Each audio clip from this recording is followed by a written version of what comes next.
Right committee ಪ್ರತಿ ಕಾನ್ಸ್ಟಿಟ್ಯೂನ್ಸಿಯಲ್ಲೂ ಕೂಡ ಯಾರೇ ಗೆಲ್ಲಲಿಕ್ಕೆ ನಿರ್ಣಾಯಕ ಪಾತ್ರ ವಹಿಸ್ತಾರೆ. ಅಂಥ ಪರಿಸ್ಥಿತಿಯಲ್ಲಿ ಮುಂದೆ 2028ಕ್ಕೆ ಕಾಂಗ್ರೆಸ್ ಪಕ್ಷ ಬರಬೇಕು ಅಂದರೆ, ಕೋಲಾರ ಜಿಲ್ಲೆ ಎಲ್ಲ ಶಾಸಕರು ಗೆಲ್ಲಬೇಕು ಅಂದರೆ ರೈಟ್ ಕಮಿಟಿಗೆ ಅವಕಾಶ ಕೊಡಬೇಕು ಅಂತ ಒತ್ತಾಯ ಇದೆ. ಬಹುಶಃ ಸಿಗುತ್ತೆ ಅನ್ನೋ ವಿಶ್ವಾಸ ಕೂಡ ನನಗಿದೆ. ನನಗೆ ಎಲ್ಲರೂ ಗಾಡ್ ಫಾದರ್ಗಳೇ.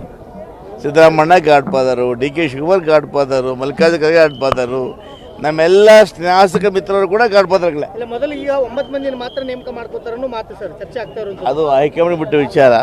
ಆ ವಿಚಾರ ಮಾತಾಡ್ಲಿಕ್ಕೆ ಹೋಗೋದಿಲ್ಲ. ತಾವು ಭೇಟಿ ಆಗ್ತೀರಾ ಸರ್ ಸುರ್ಜೇವಾಲಾ ಮತ್ತು ಕೇಶವ? ಖಂಡಿತ ಭೇಟಿ ಆಗ್ತೀನಿ, ಖಂಡಿತ ಭೇಟಿ ಆಗ್ತೀನಿ. ನೋಡಿ, ಅವರು ಪದ ಬರೆದಿದ್ದಾರೆ. ಸೀನಿಯರು SN ನಾರಾಯಣ ಬರೆದಿದ್ದಾರೆ. ಅವರು ಪರಿಗಣಿಸಿದ ಅಭ್ಯಂತರ ಇಲ್ಲ ಅನ್ನೋ ಮಾತನ್ನು ಕೂಡ ಅವರೆಲ್ಲ ಹೇಳಿರೋದ್ರಿಂದ ಬಹುಶಃ ನಾನೇ ಜಿಲ್ಲೆಯಲ್ಲಿ ಸೀದಿರೋದ್ರಿಂದ ಅವಕಾಶ ಕೊಡಿ ಅಂತ ಕೇಳಿದ್ದೀನಿ. ಸಿಗುವಂಥ ವಿಶ್ವಾಸ ಕೂಡ ಇದೆ.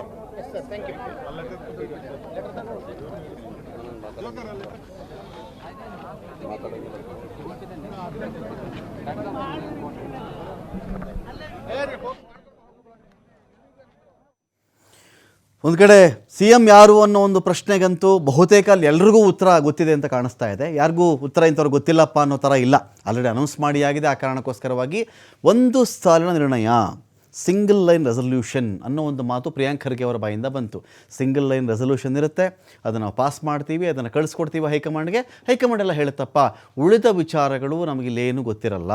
ಅನೇಕರು ನೀವು ಮಿನಿಸ್ಟರ್ ಆಗ್ತೀರಾ, ನೀವು ಮಿನಿಸ್ಟರ್ ಆಗಲ್ವಾ, ಯಾರು DCM ಆಗಬೇಕು, ನಿಮ್ಮ ಜಿಲ್ಲೆಯಲ್ಲಿ ಅವ್ರಿಗಿಂತ ನೀವೇ ಸೀನಿಯರ್ ಅಲ್ವಾ, ಇಂಥ ಯಾವ ಪ್ರಶ್ನೆಗಳು ಬಂದಾಗಲೂ ಕೂಡ, ಯಾವ ರೀತಿ ಪ್ರಶ್ನೆ ಕೇಳಿದ್ರೂ ಕೂಡ ಹೈಕಮಾಂಡ್ ಹೇಳಿದಂತೆ ಕೇಳುವಂಥ ಪಕ್ಷ ನಮ್ಮದು.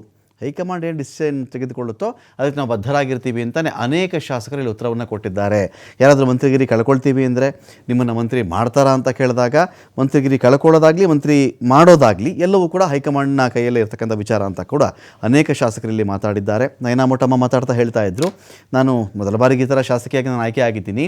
ಇದೇ ಟೈಮಲ್ಲಿ ನಮ್ಮ ಮೆಂಟರ್, ನಮ್ಮ ಮಾರ್ಗದರ್ಶಕರು, ನಮ್ಮ ಗುರು ಸಮಾನರು, ನಮಗೆ ಒಂದು ರೀತಿ ರಾಜಕೀಯ ಪೋಷಕರಿದ್ದಂತೆ ಇದ್ದಾರಲ್ಲ, DK ಶಿವಕುಮಾರ್ ಅವರು CM ಆಗ್ತಿರೋದು, ನಾವು ಶಾಸಕರಾದಾಗಲೇ ಅವ್ರು CM ಆಗ್ತಿರೋದು ನಮಗೆ ಬಹಳ ಖುಷಿ ವಿಚಾರ ಅಂತ ನಯನಾ ಮೋಟಮ್ಮ ಒಂದು ಕಡೆಯಲ್ಲಿ ಮಾತಾಡ್ತಾ ಇದ್ದರು.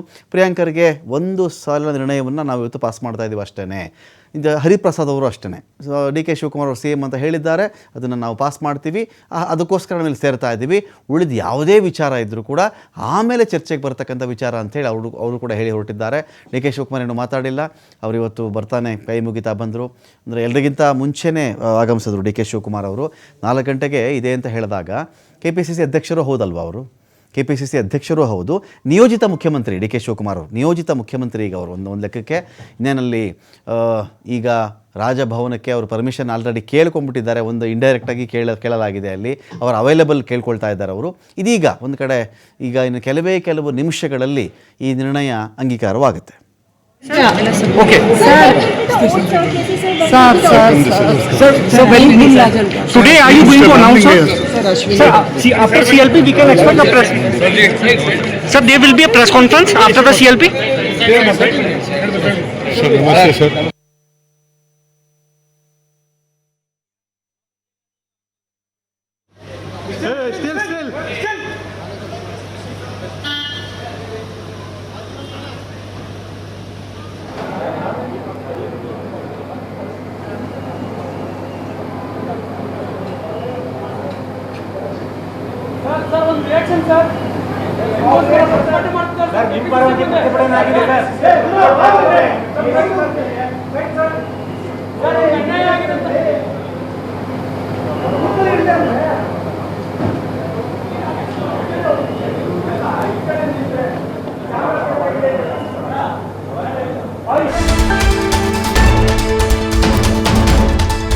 ಶಾಸಕಾಂಗ ಪಕ್ಷದ ನಾಯಕರಾಗಿ DK ಶಿವಕುಮಾರ್, DKಶಿ CM ಎನ್ನುವ ವಿಷಯನೇ ಅಧಿಕೃತವಾಗಿದೆ, ಅನೌನ್ಸ್ ಮಾಡೋದು ಮಾತ್ರ ಬಾಕಿ ಇದೆ ಅಂತೇಳಿ ಕಾಂಗ್ರೆಸ್ನ ಹಿರಿಯ ಮುಖಂಡ BK ಹರಿಪ್ರಸಾದ್ ಹೇಳಿದ್ದಾರೆ.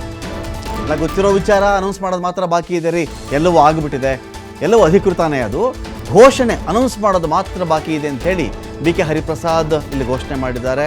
ಉಳಿದೆಲ್ಲರಿಗಿಂತ ಹೆಚ್ಚಾಗಿ BK ಹರಿಪ್ರಸಾದ್ ಅವರು ಮೊಟ್ಟ ಮೊದಲ ಬಾರಿಗೆ ಇದನ್ನು ಓಪನ್ ಆಗಿ ಹೇಳಿಬಿಟ್ರು, ಅವರೇನು ಮುಚ್ಚಿಟ್ಕೊಳ್ಳಿಲ್ಲ. ನೋಡೋಣ ಶಾಸಕ